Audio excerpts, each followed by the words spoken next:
What happens when a grand vision collapses into reality's harsh truths? From ghost cities to half-finished monuments, abandoned megaprojects tell haunting stories of ambition, failure, and what might have been. They're kind of like skeletons of buildings, a sort of skeleton of a town, left to decay, but still echoing dreams.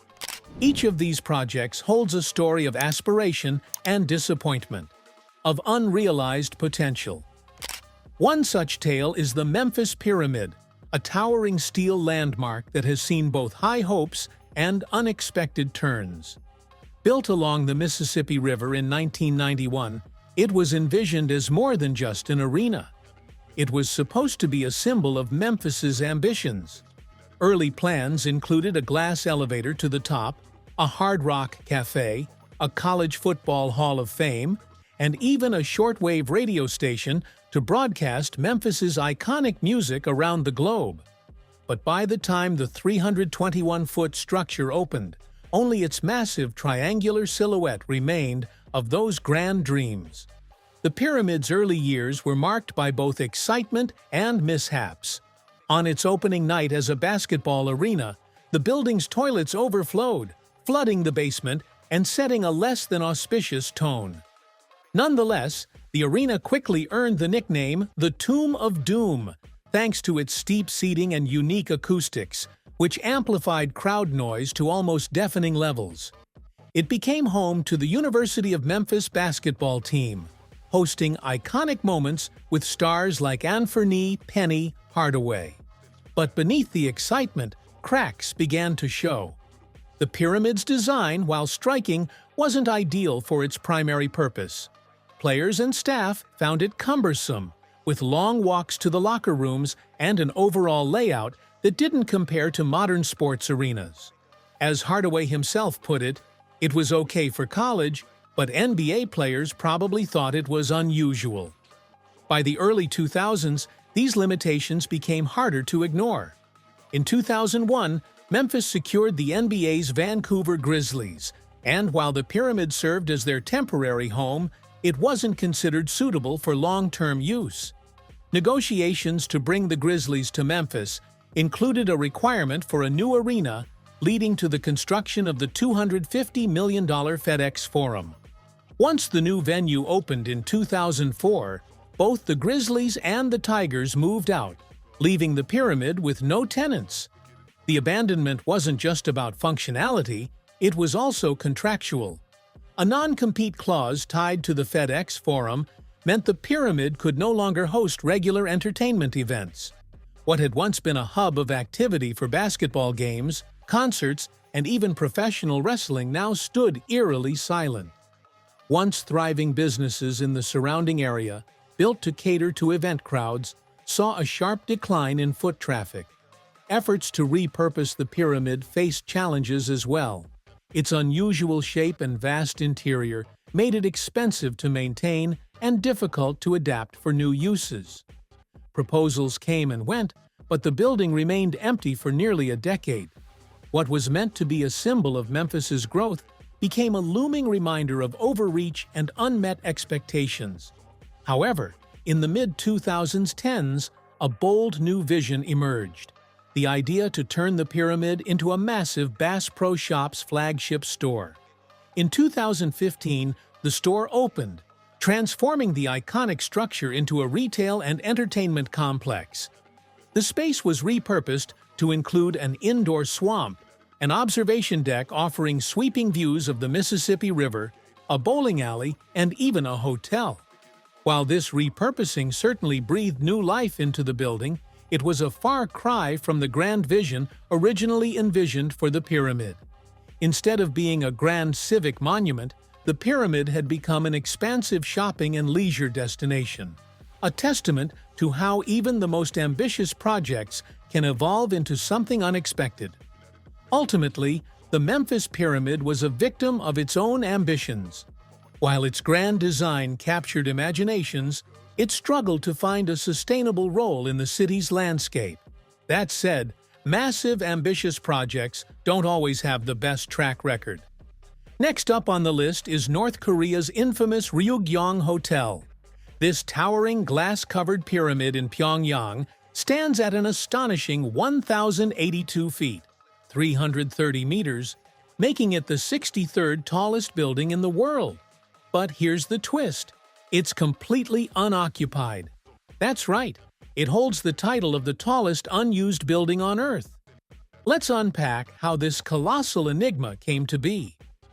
The Ryugyong Hotel's story began in the late 1980s, but its inspiration came from an event in 1986, when South Korea's Samsung Group completed the Westin Stamford Hotel in Singapore, the tallest hotel in the world at the time.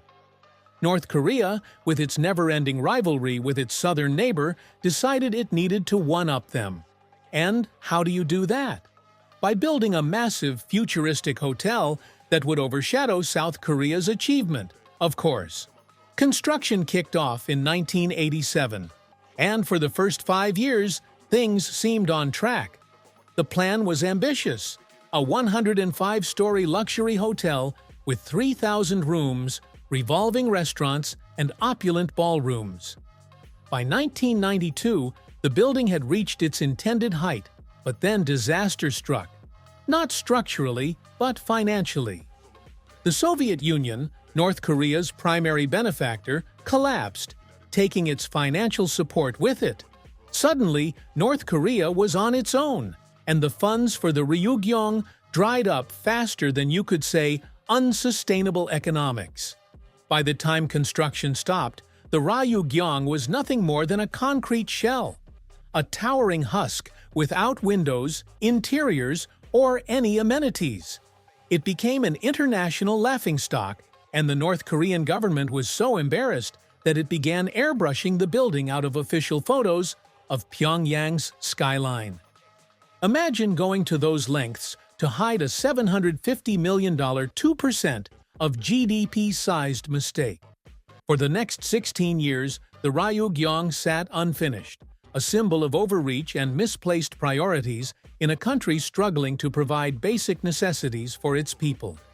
Then, in 2008, construction resumed, this time with help from an Egyptian company. The building's exterior was finally completed in 2011, and for a moment, it looked like the Ryugyong might actually fulfill its original purpose. But that moment was fleeting. Although its glassy facade sparkles, the inside remains largely unfinished, with reports describing it as more suitable for a skate park than a luxury hotel. Efforts to open the hotel have been announced and abandoned repeatedly. In 2018, North Korea added a massive LED display to one side of the building, turning it into a giant digital billboard showcasing animations and patriotic films. So, while it's still not a functioning hotel, it's at least a very expensive movie screen. The Ryugyong Hotel is an enduring example of how political posturing and unchecked ambition can lead to some truly puzzling outcomes. What began as a vanity project to outshine a South Korean hotel ended up as a monument to waste, standing tall but empty in the heart of Pyongyang. Speaking of haunting, forgotten places, let's now turn to the eerie history of Hashima Island off the coast of Nagasaki, Japan. Dubbed Gunkanjima or Battleship Island for its silhouette resembling a warship, this tiny landmass once buzzed with life. In the late 19th century, Mitsubishi developed Hashima into a coal mining powerhouse, creating a fully functioning micro-city. Housing complexes sprang up alongside schools, markets, and entertainment facilities, including cinemas and swimming pools. It was a marvel of industrial ingenuity, packed into just 16 acres. At its peak in 1959, Hashima was home to over 5,000 residents, making it one of the most densely populated areas in the world. Life on the island revolved around coal, and its urban density symbolized Japan's rapid modernization. However, the decline of coal in favor of petroleum in the mid-20th century spelled doom for Hashima's purpose. By 1974, Mitsubishi shut down operations and residents left in droves, leaving behind a concrete jungle that quickly fell to nature's reclaiming grip. In 2002, ownership of the island transferred to the city of Nagasaki, sparking a new chapter.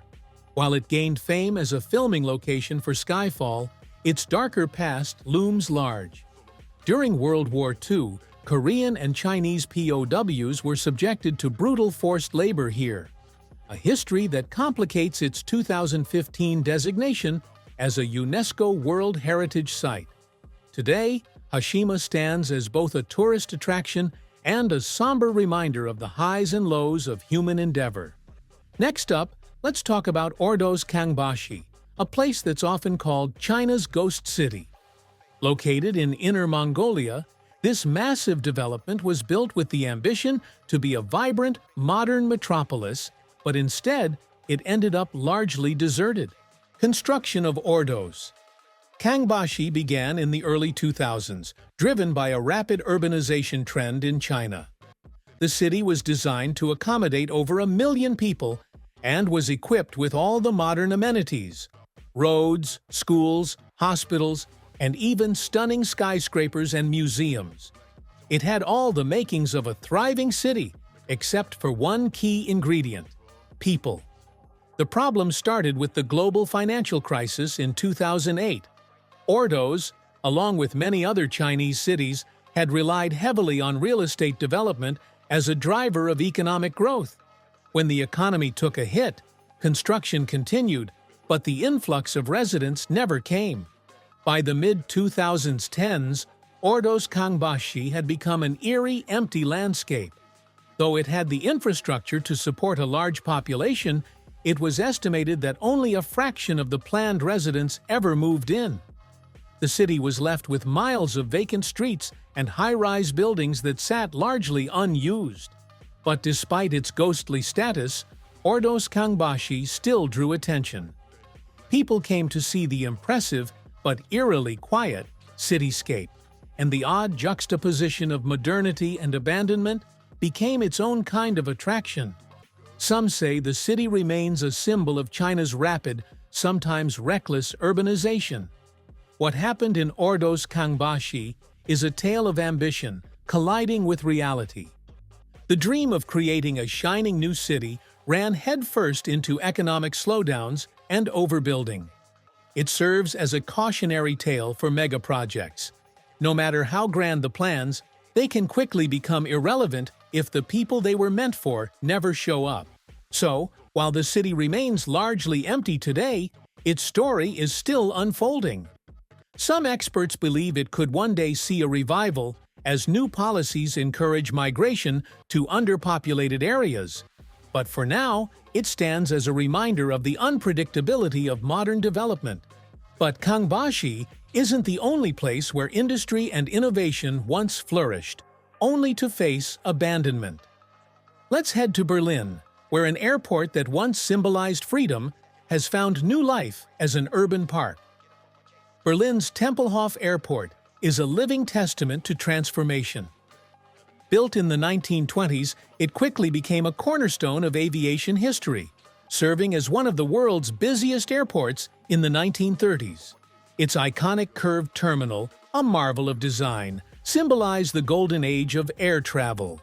But Tempelhof's most defining moment came after World War II. During the Soviet blockade of Berlin, it became the lifeline of the city, playing a heroic role in the Berlin airlift of 1948 to 49.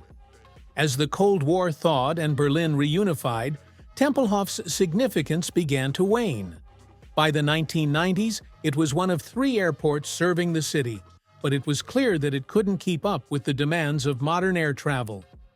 Plans for the new Berlin-Brandenburg Airport sealed its fate, despite public outcry. In 2008, Tempelhof officially closed its runways to planes, but not to possibility. Rather than allow such a historic site to decay, Berliners repurposed Tempelhof into Tempelhofer Feld, a sprawling urban park larger than New York's Central Park. The vast airfield now welcomes joggers, cyclists, and picnickers, while the terminal buildings host cultural events and exhibitions. Tempelhof's new role as a green haven in a bustling city shows how abandoned infrastructure can find new life in unexpected ways. From a park reclaiming its skies, we turn to a skyscraper in Caracas, Venezuela, that became a vertical village before falling into its own uncertain future. In Caracas, Venezuela, the Torre de David skyscraper tells a story of ambition turned to necessity. Construction began in 1990, envisioning a 45-story financial hub symbolizing Venezuela's economic rise. However, the 1994 banking crisis left it incomplete, an empty shell of glass and concrete looming over the city's skyline. For years, the Torre de David sat abandoned, a stark reminder of economic collapse. Then, necessity sparked ingenuity. By the early 2000s, as Caracas faced a severe housing crisis, families began moving into the incomplete structure. Over time, the tower transformed into a vertical village. Residents improvised plumbing and electricity, devised water delivery systems reaching up to the 22nd floor, and even organized transportation via motorcycle taxis along its winding ramps. The community within the tower was a marvel of resilience, complete with barbershops, unlicensed medical services, and shared spaces for gatherings. But by 2014, the Venezuelan government evacuated residents, relocating them to state housing. Since then, the Torre de David remains empty, its future unclear. Damaged by an earthquake, some call for its demolition, while others dream of affordable housing taking root within its walls. From a hub of resilience to a monument of uncertain potential, Torre de David shows how abandoned spaces adapt to meet human needs. These abandoned megaprojects are much more than just crumbling buildings or decaying structures. They are, in a way, the forgotten stories that are deeply embedded in the landscapes of their cities. Every one of these massive undertakings represents a moment in time when ambition and vision reached for something extraordinary, only to be left incomplete. They carry with them the lessons of human creativity, resourcefulness, and the harsh realities that come with trying to achieve dreams that might have been too grand or too ahead of their time. That's it for today. Thanks for watching. If you enjoyed the video, don't forget to hit that like button and subscribe to stay updated with more fascinating content. We've got plenty more intriguing stories and hidden gems coming your way. Your support helps us bring you even more exciting explorations of forgotten projects and abandoned wonders from around the world. So, subscribe now, and we'll see you in the next video.